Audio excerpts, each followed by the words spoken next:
way you know your blood can spring like a hydrant? That September, the whole skies go mud in the valley. I come home to visit the family. Then in a couple of weeks of free food cooked up with a guy I know when I was a kid. And things went bad. When he cut me, I remember looking down, my blood surprising as paper sticks leaping from a tin. He danced me around his basement apartment, dumped me on the Chesterfield, sat down beside me, and lit a smoke. He seemed a black bear in bloom, shoulders mounted under his clothes. So I tried to remember everything I knew about black bears. Whistle when you walk, carry bells. If you don't bother them, no bother you play dead. Everything's low. I'll tell you a secret.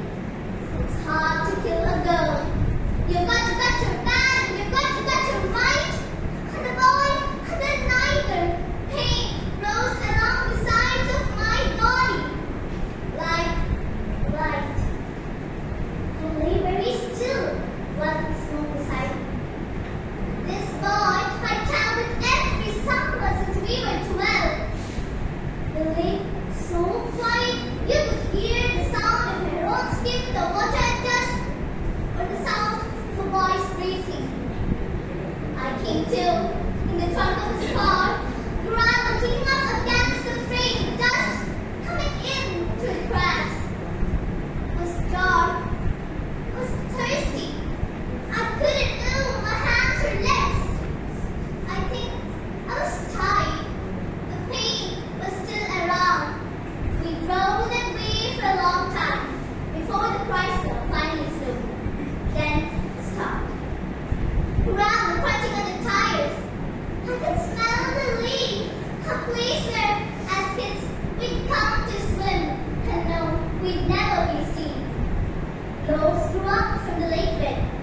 All those black bones rising from that water. I remember we always smelled like one of sex by the end of the day, which is what I thought we'd be doing that September afternoon. That or smoking up in his garage. We talk about the body all the time. They found the body. Body was found. And then you are one. Somebody once told me this place had been a valley before the town, before the dam. But that was a long time ago. When the engine stopped, I could hear the silver sound of keys in the lock. And then I was up on his shoulders, tasting blood. I think he said my name. I think we walked away.